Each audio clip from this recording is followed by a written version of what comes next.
Hi, good morning, folks. My name is Susan Stride, and I work at Luzerne County Community College. I'm the Vice President of Workforce and Community Development there. My colleague, Colleen Mancuso, is actually going to be doing this presentation.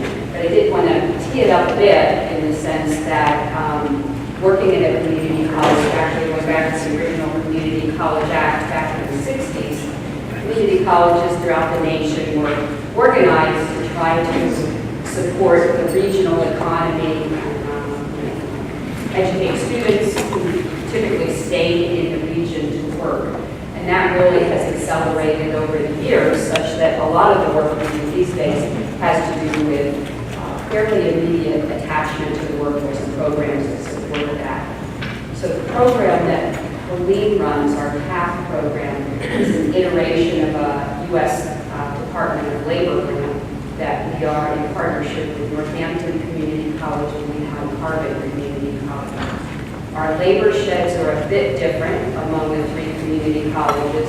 Our service region at Luzerne is a 9-county area, so the footprint is a little bit different from Lehigh Harvard and Northampton, but in total, we service the northeastern part of the state along with the Lehigh Valley. So Colleen's going to be talking somewhat about how we work together on this and then some of the unique attributes. I'm assuming some of you represent organizations that are possibly more toward the Lehigh Valley or at least cover that footprint. So while we work at Luzerne, we'll probably try to make our comments a little broader so that it kind of encompasses what you might be working on. So I'll turn it over to you. Thank you, Sue. Sure. My name is Helene Mancuso, and I run the TACT 4 grant, which we call the PATH grant, Pennsylvania Advanced Training and Hiring at Luzerne County Community College. So, oh, this is not working. Oh.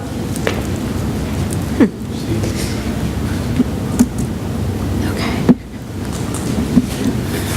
So this is basically the overarching themes of the TACT 4 or PATH grant. It's a $10 million 4-year grant that the three schools got as a consortium, as Sue mentioned. We're focused on delivering our commitments to our employers, our students, and our communities. And that we mean we revitalized a bunch of the programs that we had at Luzerne, and we invented some others. So the program that we revitalized, we had CNC, and we had Advanced Manufacturing, and we had some other little programs kind of disjuncted. So we combined those, and we called it Engineering, Design, and Manufacturing. And it goes along with the themes that we've been talking about for the last 2 days here. The other programs that we have at Luzerne are our welding program. We have a diploma and a certificate, and then we also have our diesel technology program. And that's both a diploma and a certificate. As a consortium, we revitalized 33 other career pathways, and we have right now over 400 students enrolled, and we're only in year 2, so we're on track for that as well. Our current focus is, though, deepening the partnerships consortium-wide with our employers to address some of those pipeline issues that we've been talking about as well. So really, this is how we're going to achieve our vision. It's all of us together, working together as economic developers, workforce partners, employers, students, community at large, and the 3 schools.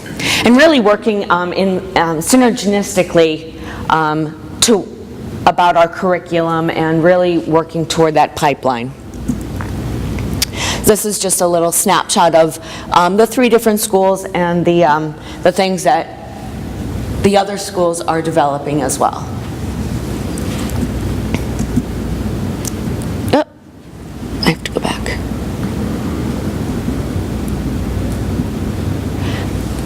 I thought this was an interesting slide. This is across the consortium, but if you notice, although we have traditional students, traditional age students like that 18 to 24, there's also a significant number of our participants in the older age brackets. And that's because some of our participants have been dislocated in other industries and they're trying to re-career. So I thought that was a really interesting snapshot. Again, this is As you can see, Lehigh Carbon, they developed a number of advanced manufacturing career pathways, a little bit in healthcare. Luzerne and Northampton also have the advanced manufacturing career pathways. And this is really demand-driven. So when we were writing the grant, we conferred with our economic development partners and our workforce partners to really address what we were hearing was needed with employers in our servicing counties. We really did a lot of homework to see what careers that we could offer at the community college that can address the immediate needs of the employers. And Sue and I were talking before this session about that immediate need. So it's really hard for some of us to think about what our workforce needs will be in 5 and 8 years, but that's really what the colleges think about, what the workforce needs in 5 and 2, 3, and 4 years. So we're trying to we get calls that they need employees now, and we're still working on getting those employees through our education system. So we're looking at externships and internships to help that immediate need with the workforce. And that's what this grant is all about. So this is a little look at our economic partners, folks that signed on when we were writing the grant, that they support our curriculum and our efforts in our curriculum. We call them the Path Pledge Partners, and you can't say that many times fast. So really, along with the academics of the grants and the new curriculums and the new career pathways, the other more important piece in our mind for sustainability purposes is this idea of communities of practice. And one of the communities of practice that we're so focused on is our strategic employer engagement, and I'd like to talk a little bit about that. Strategic employer engagement, we're trying to move from a transactional relationship with employers, you need employees, we give you employees, to a transformational interaction with employers. So we would like employers to sit with us at the table to develop the curriculum, to help us maybe purchase some new equipment to really address the needs of your aging workforce. You have folks aging out of your plants and factories. We'd like to work with you on that. So that's really a big part of the strategic employer engagement. We're trying to increase our touches, increase our, deepen our commitment with employers. So we're retooling community college infrastructure, that culture that educates and trains world-class workforce.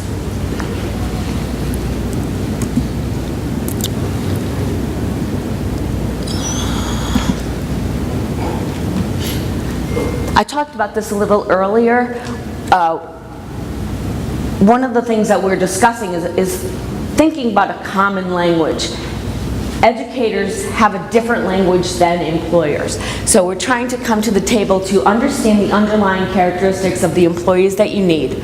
We're trying to match the crosswalks of our industry certifications and our academic certifications, trying to more closely align that. So when we have students going through our academic system, they could be earning their industry certifications while they're going through our academic certifications, in keeping with the skills, knowledge, and competencies that is so needed in the workforce. So what are the benefits for the employers? You get better training. The curriculum is aligned with the industry certifications that you need. The students receive those industry certifications. Employers receive access to better trained and more highly skilled employees. And our Path Pledge partners have the ability to provide additional training to their current employees. So not only do we offer students, brand new students to you, but your current employees can come to us for additional training. And our alignment with education institutions and other industry partners. These are the opportunities that we offer employees. It runs from the spectrum of just attending advisory meetings to really sitting at the table and working with us, rolling up the sleeves and working with us on curriculum. Maybe even offering high priority for graduating students. Maybe you just want to interview them if you commit to interviewing them. Offer apprenticeships, externships, and internships. So the opportunity for engagement under the grant is really from the breadth to the depth of the scopes. So do you have anything to add about? No. Okay. This is very touchy. Wow. Okay. It's just a snapshot of some of our students working with the new equipment that we just bought. So we purchased about $700,000 in new equipment. We renovated the facilities, offered 6,000 square feet of remodeled and updated classrooms. We had about 50 companies come for our grand opening, which was a smashing success. We offered tours, and our students actually ran the CNC machines. I'll show you a little bit later. He was having a really good time. He was printing out little things for all of the participants. So the last thing in the PowerPoint presentation was some pictures of the renovations that we did at the Advanced Technology Centers. Does anybody have any questions? So the physical infrastructural changes, is the renovations and purchasing equipment, as well as the development of curriculum, that was all from the TAC grant? It all rolled under the TAC grant. The TAC grant allowed us to renovate all of the technology, the Advanced Technology Center, the 6,000 square feet. It allowed us to redevelop, do some course development for the 3 areas, and it provided for the communities of practice, which one of those was a strategic employer engagement. The other 2 community practices were contextualized remediation, where students we're testing out students, rather than students taking separate English and math remediation courses to embed that within the curriculum. And then the last community practice is the technology enhanced instruction, where students or the instructor would enhance technology into the classroom and using those with the lessons. In one of your slides, when I think you started reading in math, there was a section there saying reading apprenticeship. Could you articulate a little bit more about that? Sure. Reading apprenticeship was within the communities of practice, within the contextualized remediation. So students in the introduction to welding class, the instructor was provided reading apprenticeship models. And I'm using an example. So the welding instructor would talk out loud to what he's thinking when he's deciding on a weld and testing the weld. So he would be talking to the students out loud about his thinking process. So in their, and they have a textbook, and they're taught to read the textbook. And the instructor is more engaged in the whole learning process, taking those students through that process. Right. Mm-hmm. I can add to that. Those of you in an academic environment, many of us start with students who are underprepared for a college environment. So this whole idea of contextualizing the remediation is trying to accelerate people through a process if they're underprepared for college work. Retention issues abound throughout lots of higher ed, and community colleges are really, we have an open admissions process, so we do have a lot of students who need to quickly remediate up to college level work. So this reading apprenticeship is kind of a cute name for a strategy that's used to help students become better readers, to have them involved in deeper thought process. And as Helene said, it's an interesting concept. The instructor kind of thinks out loud about his or her process, and in doing so, mentors students as to how to problem solve and troubleshoot. So just that it's one of the strategies, but it speaks to a larger issue for us at community colleges, which is retaining students to completion it doesn't help them a whole lot if they don't get the credential that they're after. It doesn't help them in the workplace. So, thank you for asking the question.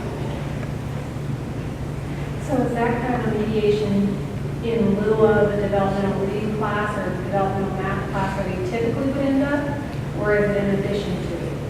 Well, the community practice, we're testing that with to see if it actually does help those reading scores. So we've tape tested students at the beginning and at the end of the class. So it's not, you know, the TACT grant is kind of this microcosm. So we're testing it out and then bringing it to the curriculum to say, yes, this does actually help. So within the Luzerne community, other instructors have expressed interest in the reading apprenticeship model. So we have like a communities of practice on the campus that a couple of instructors are really interested in it. So hopefully it will grow, but they still take those remediation courses right now. But the ultimate goal is to circumvent remediation. Right. Math's another good example, and additive manufacturing, certainly in this group.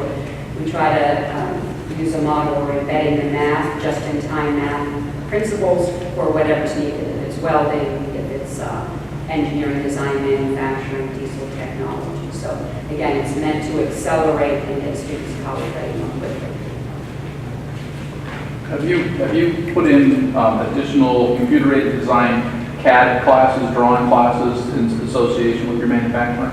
We do have AutoCAD classes and other classes within the engineering, design and manufacturing. So for the students to do design and development so that they can take their designs and move them over to the machines that are going to build them? They do those. Those labs connect, that was part of it. We would have been able to advance the slide. That was one of the slides, so it's cool. Actually, got it going. Great, they do the CAD drawing and then walk, there's a plate glass window and they walk into the lab and produce the part. So these are our new CNC machines that we just purchased. This is part of the renovation. So behind that wall, behind that machine is the design lab, the AutoCAD lab.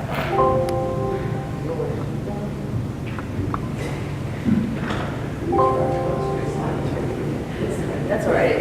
It's a nice picture. Just a comment, as a member to some extent of the advisory board that helped make some of this happen. I think this statement holds true for other schools as well.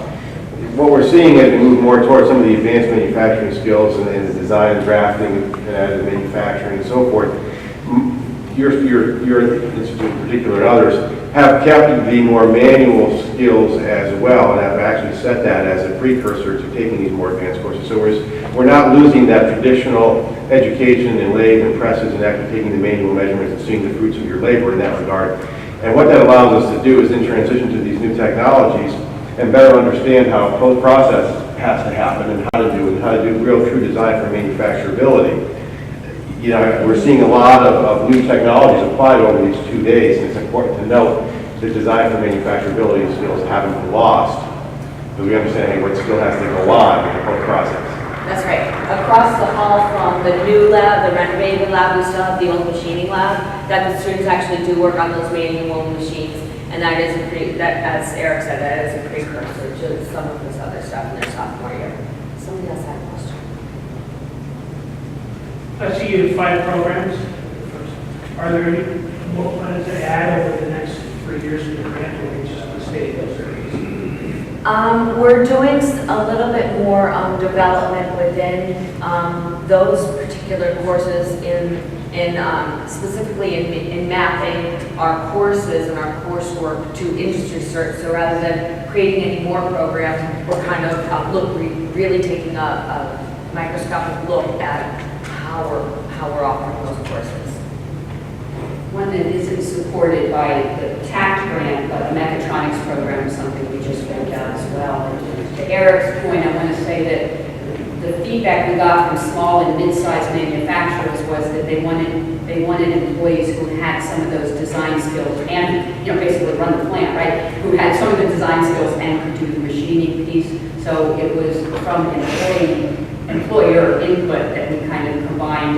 We had a separate CNC, we had a separate CAD program, we had a automated manufacturing systems, kind of program, and we took parts of those and enhanced it and came up with the engineering design manufacturing. Again, kind of mechatronics, same thing, right? The electrical people and the mechanical people, and employers were saying we can't keep those separate. We need someone who can do the automation and combine those skills.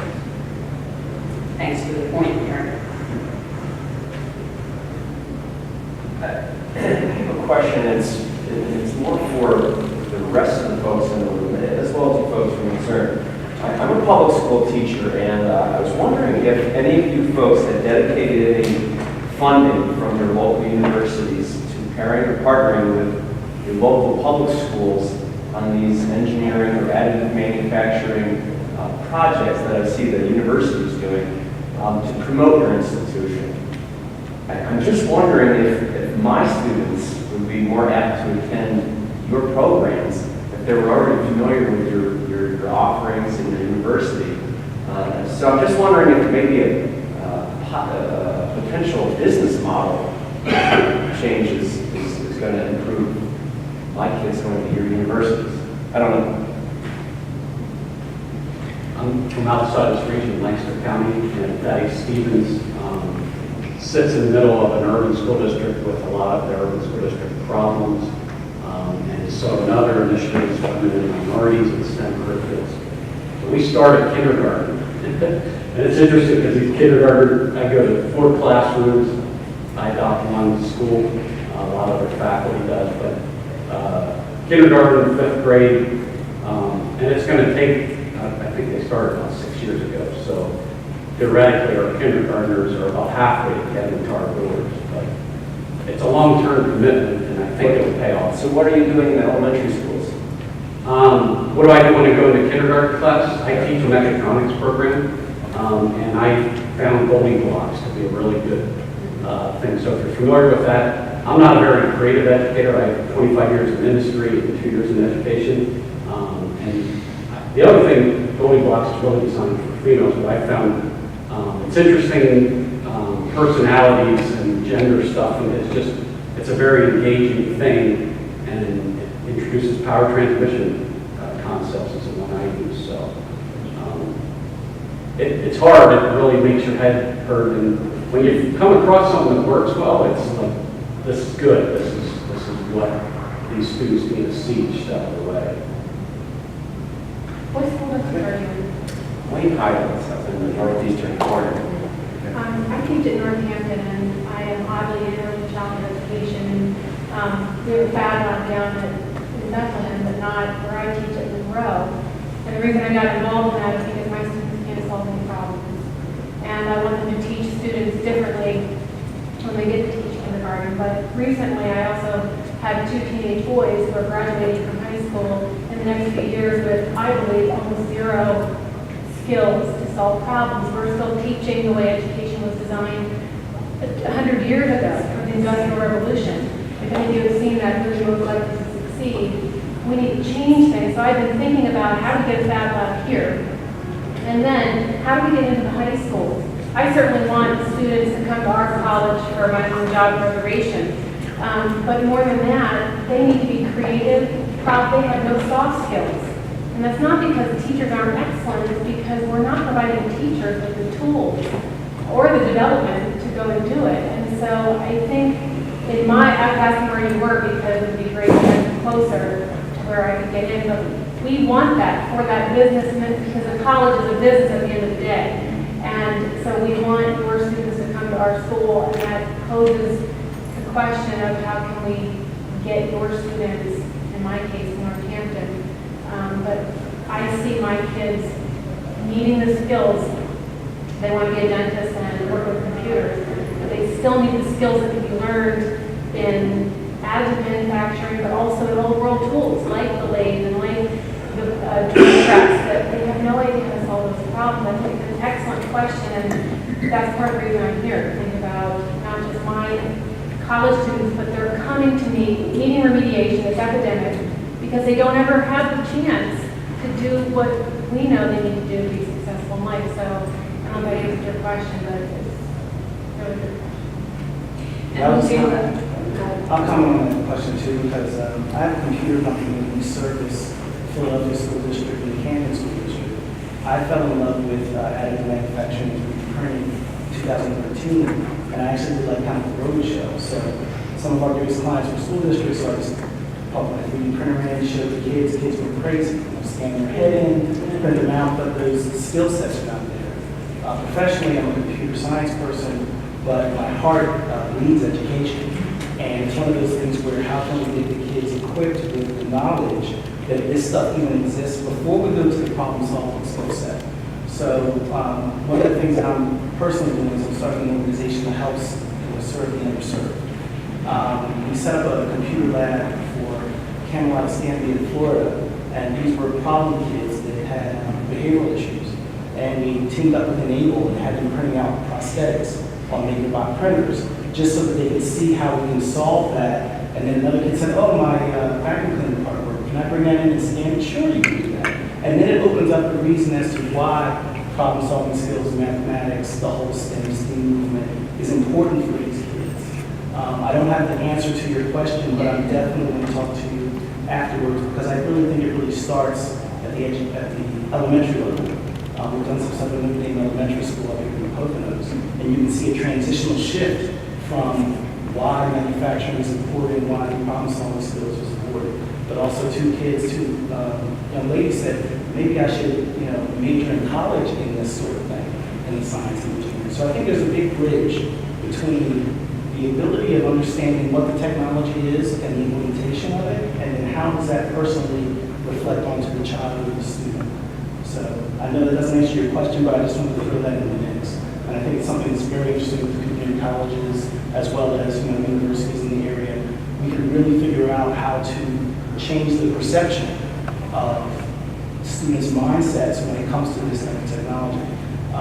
When I talk to students and they say, oh, now I see why math is important. Math is usually fear, but you need those math skills and those measurement skills to operate the machinery. It becomes more of a motivational factor, and it enhances creativity as well.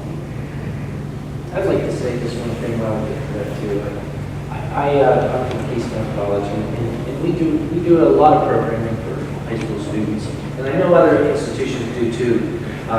There's camps and there's weekend programs, and I heard about a couple yesterday that were really like Saturday sort of workshop courses, and we've had a program in the art area for like 35 years that at one point served 150 students from a range of high schools around us, and I've watched the enrollment in that decline over a number of years, and I think there's a lot of things competing for the students' interests as well. I think there's a couple of factors in that. One is that it's competing with sports and engagement in other after-school activities, which I'm not sort of saying being dismissive of. I'm just saying they're competing. And two is like the cost of it. Even though this is a very, very low-cost program to get a taste of a college class, work with a college professor, $100 is too much, and that transportation to the college and back. So, we're trying to find ways around that, and even this year, for example, we ran a high school course in SolidWorks, which is the design package for this, and I got very few applicants for that course, partly I think because they don't know what it is yet. And secondly, I then found a little bit of money, and I was able to scholarship some kids, and so I made like 5 phone calls to high schools, and I populated the course that way. But it almost had to be my direct contact with a teacher I knew in that program. So part of it is, you asked me that question, I would go talk to every institution here. That's what I would say. Go out to the table. And I'm from Johnson College. One of the things that we do is bring our instructors to your location. Because one of the things that's difficult is transportation for the high schools, or in your case, middle school. So one of the things that we do is offer a class in your class, whether it be in a math class that we could talk about advanced manufacturing. Again, no different than this whole conference, bringing the awareness to it. So that's what we're doing. And that's the key. It has to stop being offered as an elective. It needs to be in our instruction, in our classroom. And it's important and necessary to be successful, but it can't be all of our kids staring at the teacher in front of the room. It has to be you being able to come in during school hours if it's really important, or you, or whoever it is. And I'm not there yet, but constant changes in the after-school electric. One of the things that this grant enabled us to do in our department was extend that outreach we have a great relationship with our CTCs, but it allowed us to deepen that relationship with the CTCs and the high schools.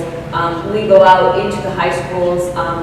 Some high schools in the area have career exploration for 9th period. So it allowed me and the instructors within the programs to go to those career exploration workshops.